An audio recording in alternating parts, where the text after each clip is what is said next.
good morning, good afternoon, good evening, everyone. Thanks for joining. Gives me great pleasure to welcome you all back again and to welcome my good friend and colleague, Andreas, CEO, founder of CSTuners. We have been doing this as a series of 4 webinars targeted largely at the CEOs and CXOs of organizations. A quick recap, I think we started off discussing impact of NRR on SaaS businesses. Then we had a session called Customer Success Decrypted, wherein we looked at different aspects of customer success. And then our last one, which was, I think, around a couple of weeks back, was the customer-centric company. And that was an interesting one that saw a lot of traction, a lot of questions. I think we didn't have time at the end to address all of this, but was very happy to see the interaction there. And hopefully we will see the same today again as well. Today we are addressing, what best-in-class customer success looks like. Short answer is probably a combination of whatever we have discussed last 3, but we'll ping Andreas's brains and see what he has in store for us and have a good discussion around it. We'll try and restrict this to 15 minutes so that we have enough time for Q&A. As usual, please feel free to put in your questions as we continue on this webinar. And we'll try and address it in the last 15 minutes to the best of our abilities. Andreas, welcome once again. Any introductory thoughts from you before we get going? Not really. It's, as always, a pleasure being here and basically bringing this webinar series that we had talked to for quite a while to its conclusion. And everything that you already mentioned from the last 3 earlier sessions, put it all together and not just say what you have to do at the end, but really how to become a champion, right? From wherever you are now, what does it look like to be amongst the top performers? So I look forward to the questions. It will always be tough because you don't know what hits you from the left side, but that's okay too. Yeah, absolutely. Absolutely. And for everyone's benefit, we are recording this and this will get circulated to all the registrants. So feel free to, just participate, put in your questions. Let's get going, Andreas. Yep. And if you can see, can you see the slide? Yes, I can see it. And that is basically what we had discussed in the last 3 webinars, not delving into each and every one of these points. It's really answering this question, well, what are the champions doing different? Like I used earlier, a sports analogy. What is a golf champion, a racing car champion, a soccer champion doing differently? How do they practice, train? What are some of their styles?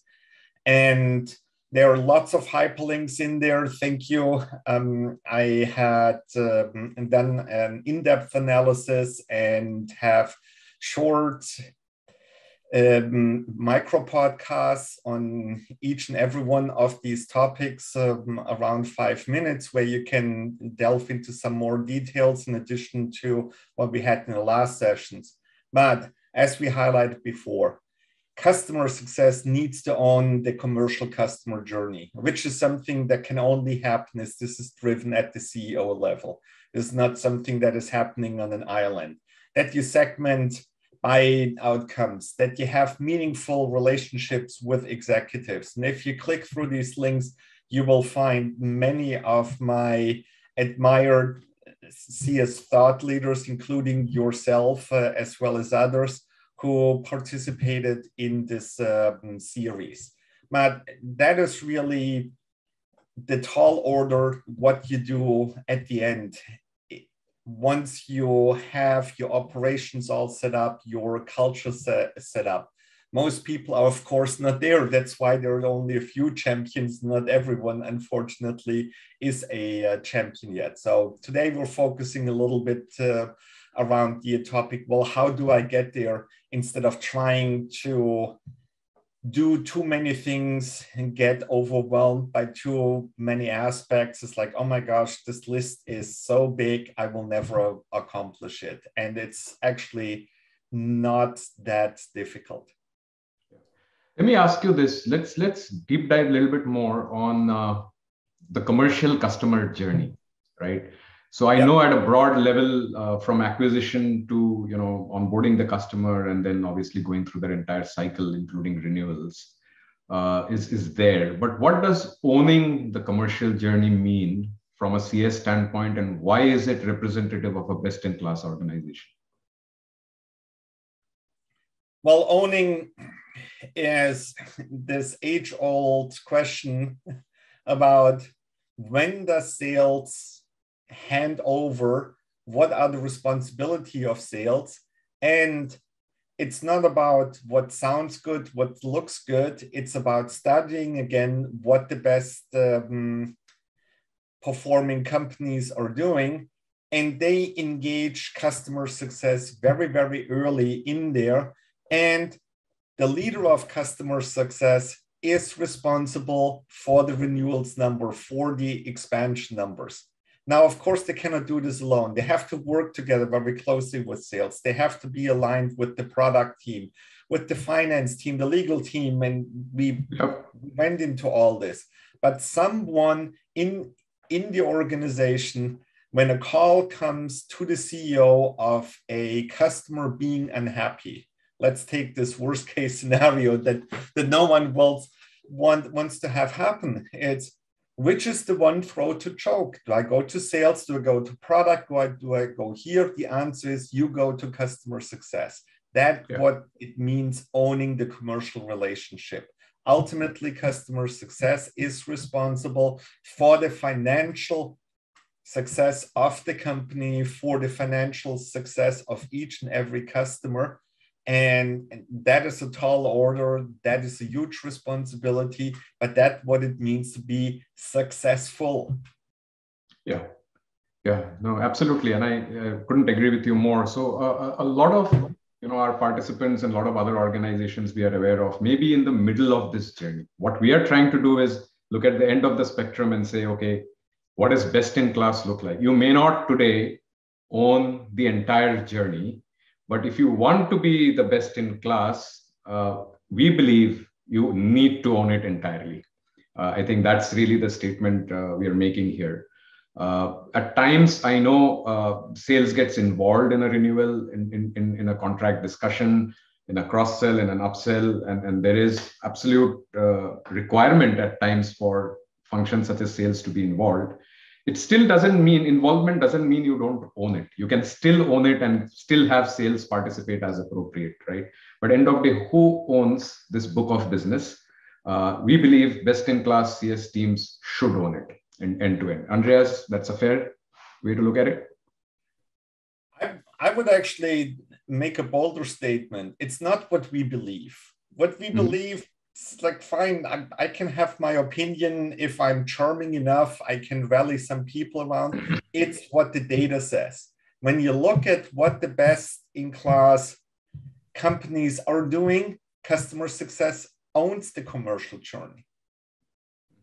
That's it. It's not something belief. It's factual. I have data I can board even the worst insomniac with and put him to sleep to approve that. And that's where this whole message is coming from. It's not about the philosophy. This is not a religion that you sign up to, where there are many competing philosophies or religions out there. This is really what has been proven by looking into what are people doing that distinguishes them from the rest. Right. And so that's an even bolder statement that I want to make there. One more point on this slide I would want you to elaborate on a little bit more. I think the rest of it is fairly intuitive enough for everyone to understand. What do you mean by benchmarking their own customer base? What does that mean, and how does that impact being best in class? In the same way, you're looking at how are the best performers from a customer success operations perspective different from the rest, you should benchmark your own customers. What does a typical customer actually look like? Not what is the ideal customer looking like that I want someone to be, but what is my average customer doing? What are my best customers doing? Who are the ones that I want to have on every reference call? Who I want to have webinars with? Who are the evangelists? You need to know this not just because they're from a company and that has a well-recognized logo in it, but who are most successful. So looking into what is my average customer doing, what are the best ones doing, which of my customers are struggling? That is what benchmarking is, to put your own criteria in there and then say, not just, oh, here's another company that for some unbeknownst reason is very successful with our platform. You can point someone to specific actions, to differences in their adoption of your platform, in their integrations, into the support of the application, whatever it is that makes them rise to the top. And that's what the benchmarking is all about.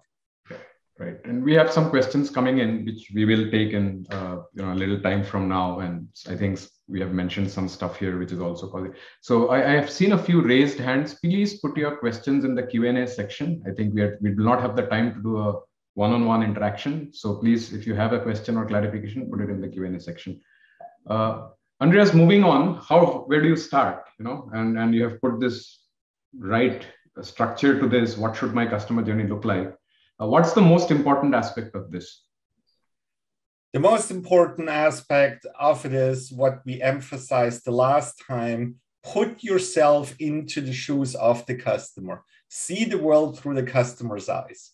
Not how I want them to behave, but look into what are my most successful accounts doing? How do they measure success? Which may be a very different answer than what the product team envisioned is success for a company, etc., etc. You can also go to customersuccessperformanceindex.com and in a 10-minute survey get your assessment and see how you distinguish yourself from others, your peers, do your own benchmarking, and then from that drive all these operational things from playbooks to touch points to metrics to segments. What I want to emphasize, even though it's asked for every time, and you notice it in particular as a product company, is like, well, give me some templates. You cannot live somebody else's life. Is in particular, if you don't have the capabilities financially and from a change management perspective to do some big bang transformational change, you cannot copy some templates and be perfect. It will be some sort of a patchwork. And so if you really start at the beginning to follow new customers along from the transition, from the initial sales to the onboarding, to getting them into the adoption phase, to nurturing a customer while they're humming and running, to the renewals, everything, and you observe this and refine this, that is really where you should be starting. Yeah, and we have a question on templates, so we'll touch upon that a little bit. And I know, Andreas, you and I have discussed this offline significantly as well. So there's an alternate way to look at templates also. If you are looking at a template being built specific to your own organizational requirement, then a template is a good thing to have because you are driving consistency within your organization. If you are looking at becoming a best-in-class organization in CS, and let's say it is a 25-step process in terms of maturity, the template probably is 0.5 to begin with. If you are looking at templates from outside, it has got value to get you started, give you an idea of what others are doing, but that's all there is to it. It just gives you an idea about what others are doing. And it's in that 20-step process, it's 0.5, but then you start from there and it's on you to build the right templates, optimize. And like Andreas has said, observe, assess, and improve your own templates over time. And you own necessarily your own playbooks and your own templates. And playbooks are just a way of actually implementing, a set template, if you will. And there's a question on playbooks also there. You would agree to that, Andreas? Yes, absolutely. Of course, I templatize things a lot, but you start out with something that is generic enough that it's kind of a no-brainer, and then you personalize it. And what a lot of people are expecting is, give me this beautifully built out template for some specific process, and I adopt it, as if saying in that a football analogy, right? Take the playbooks from the Raiders and implement this at the Chiefs. It does not work. Yeah. Period. So. Absolutely. Wonderful. Let's move on. Yes, and so after you have really started out putting some foundation in, then you document your CS process, you templatize it, you do again benchmarking, which processes work, which behaviors lead to better performance, what are my best in class CSMs doing differently, and how can you bring this learning back into the organization? And once you have this, then you can really expand, because now you have solidly documented processes that you can hand over to new team members, to new customers, but also to your community. You can hand it over to partners. I build out customer success for one company, and once we had a solid process, I went to KPMG and Deloitte and other consultancies and said, these are our templates, because now we knew what we were doing instead of just going there. And then you specialize, you bifurcate. Do I need one playbook for this situation, or do I need one for a specific segment or a specific outcome? Because now you're on a solid basis where you can start to do some experimenting. And again, you observe, you assess, you improve in the cycle as you go along, and start building that complexity in there now that you have a solid base of assessing your own performance, not just some generic templates that comes built in from SmartKarrot or that you heard in the webinar about. Yeah, wonderful. We will, let's hold ourselves accountable to time a little bit. There is a good set of questions. Andreas, anything else for us to cover right now here? Because we do want to address these questions for the last 10 minutes. No, I mean, the last step is, once you have enough data, then you can really start doing what is exciting for me, because I'm a mathematician by trade. Do all these data science models, customer analytics, do some predictive behavior, some AI. I know that SmartKarrot has some capabilities in there as well, but you need to go through all the other steps first. So without dwelling in too much into this, yes, let's definitely address some of the questions from the audience. Yeah, I thought this is an interesting one. And owning the commercial journey, does it create a problem in the relationship you have built with the client? And I can take a first pass at this one. Yes and no. I mean, but if you have to own and become best in class, you have to address that problem. And I disagree a little bit that just because you're talking commercials, the relationships should deteriorate. In fact, the best showcase of a good relationship is also in a good commercial engagement with the customer. So there's no point having a good relationship if you're not able to build a good commercial relationship with the customer, because it's a win-win. It should be a win-win for both. So we'll leave it at that. Andreas, this question specifically, I think you should take a stab at addressing. How is benchmarking different from health monitoring?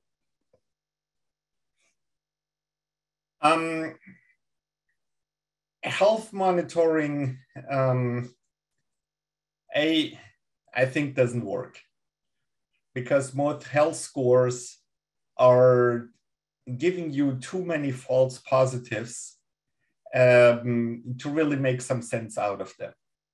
If you have this metric and that metric and this KPI and this data source that you're running against, that's already a challenge in itself. And it is also very reactive. It doesn't look into what kind of a artificial intelligence data model would be doing. Well, what led to someone being in the red? What led to someone being not just in the green, but being in this like super green and doing that type of an analysis? So health scoring is very reactive. Oh, someone is in the red, I need to address this. Yeah. I'm saying in benchmarking, you turn this around, you look into who are my green customers, who are my golden customers, my platinum customers, and look into what differentiates them and bring that learning back. Yeah. So what you're saying is health score can be an indicator at best, but it cannot, sort of suffice that you do your entire benchmarking basis the score itself. So it can be an indicator at best, but you do need to do what Andreas mentioned. Look at what is causing the green or what is causing the red, and then benchmark accordingly, actually. So the cause becomes more important. Great. We'll move on. It's an interesting question again, I think a very relevant one. How does a startup trying to discover product market fit balance the fine line of revenue growth versus onboarding non-ideal customers?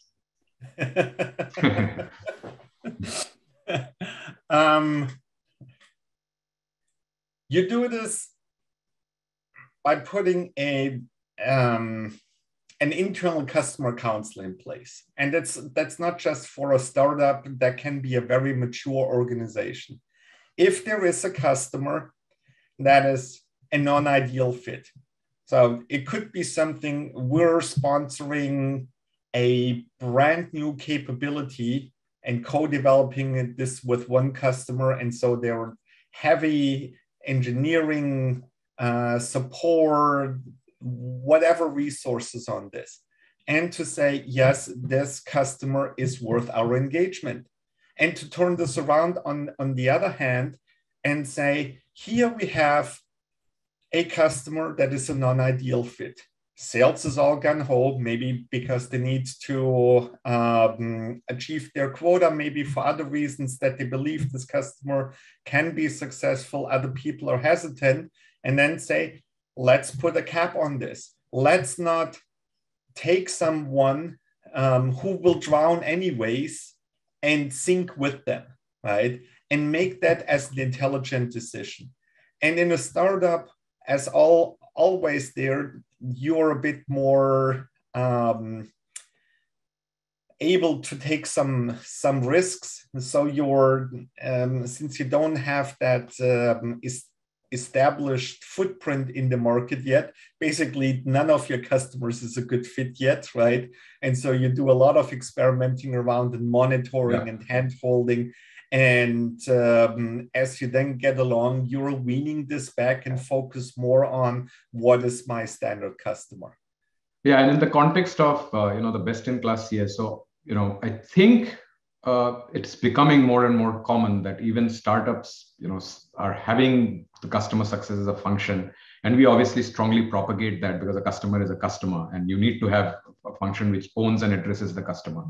A lot of startups, including us, we went through our cycle of what you're mentioning, and you can't avoid that. But you can short circuit it, because if you have the right CS team in place, you are able to figure out the ideal and the non-ideal faster. Otherwise, you're scrambling. I mean, if nobody owns the existing customer base, you don't know what value you're showcasing. So it will probably help reduce that learning curve and segregate out ideal, non-ideal, if that makes sense. Absolutely. There is, I think there was one I wanted to cover very quickly. And while I'm looking at this, I want to also circle back to the first question. Does owning the commercial relationship hurt the relationship I have with a customer? And the short answer, as you said, is definitely no. In particular, when you go to the decision makers, they do not have time to talk to a friend. And so if you're the best buddy from customer success that comes along and sends gifts to your kids' birthdays and stuff like that, and somebody else is talking about sales, they're not interested in this. They're interested in, what are you doing for me giving you money to achieve certain goals within my organization. That is what this is all about. And if you build something on that foundation of being that trusted advisor, then you can also talk about money. And it's not that talking commercial is something dirty. What sales does, I admire sales. It is fabulous what the account executives are doing. But you need to step into those shoes, and otherwise you're just using an excuse for not doing basically your job. And again, this is not about, it's my opinion or your opinion, Prithwi. It's what are the most successful companies doing differently from the rest? Absolutely.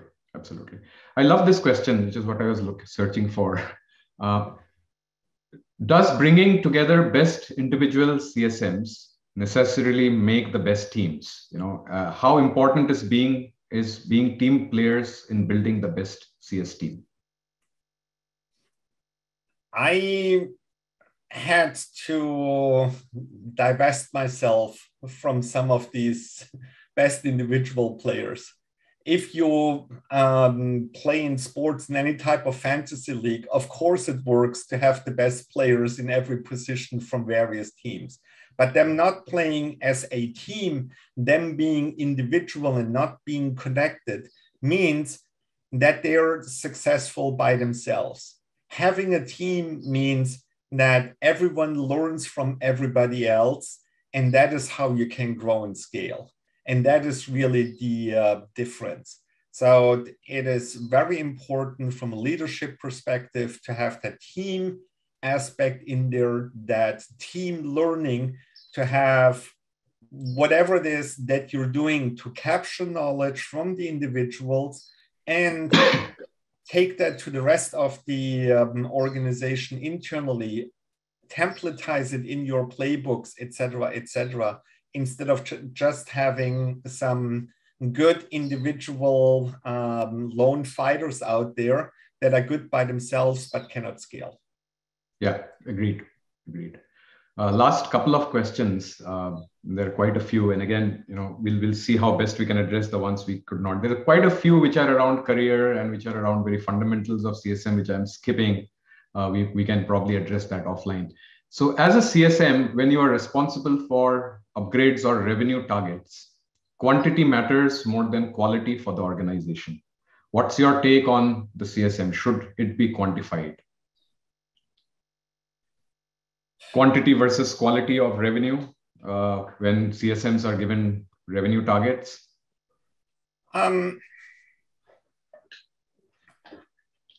It's a difficult one. If you focus only on the quantity, you have one good quarter and then your customer base collapses. Correct. That is what I have seen. So if you show up only when it is renewal time and you don't nurture the relationship throughout the year, you will crumble. And that's why from an operational perspective, I incentivize my CSMs also on the engagement touch points throughout, on some behaviors so that you have a qualitative perspective, not just looking at the numbers. Again, that gives you one good quarter, and then you better update your resume and go somewhere else because you will fail and crumble. Is the short answer. Yeah, and just adding on a little bit, I think, which is why I really like the NRR metric, Andreas, and I think we all do, because that actually balances out your quality versus quantity. There is no easy answer to quality versus quantity, and you'll have a little bit of both, practically speaking. But I think if you are at that 128%, 130%, 140% NRR, you have managed to balance this out. Yeah. It should be quantified either way. I don't think CSMs should have non-quantified metrics, but then the NRR number sort of balances out both the quarterly ups and downs as well as the quantity versus quality. There's one interesting one here as well. Do you agree that the direction of travel for CSMs is to be less technical? Absolutely.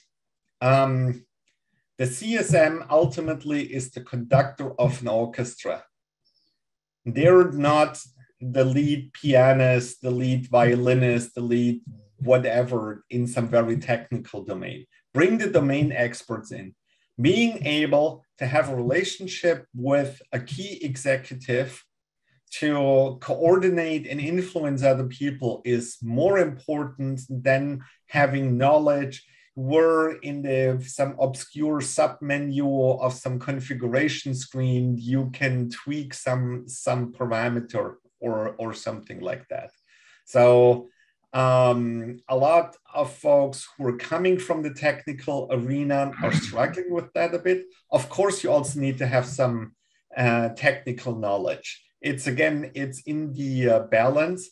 But for the sake of time, since we're already over here, right? I'm making this more simplified statement and bring talents together. I had no problem saying, I don't know the answer to the question. Let me bring an expert in.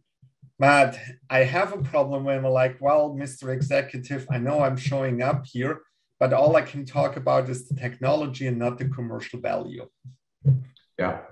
And we are absolutely out of time. Thank you everyone for participating. There's one last, I cannot help myself. I see this question.